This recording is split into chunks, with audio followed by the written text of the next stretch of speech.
ওয়াকফ বোর্ডের আইন মানব না বলে মানবেন, আবার এসআইআর করব না বলে এসআইআর করিয়ে আপনাদের অযোগ্য লোকদের বিএলই নিয়োগ করে ভুল পথে লোড করে তাদের আননেসেসারি হিয়ারিং করে তাদের হয়রানি করবেন।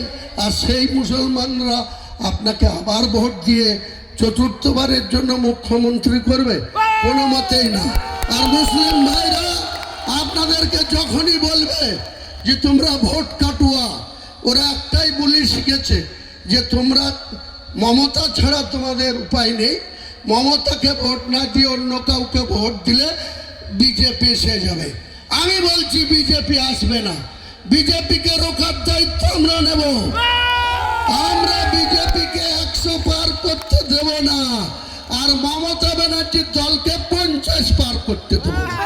250-এর লম্ফঝম্প অভিষেক তোমাকে বুঝাবো, 1 মন ধানে ক কেজি চাল হয়।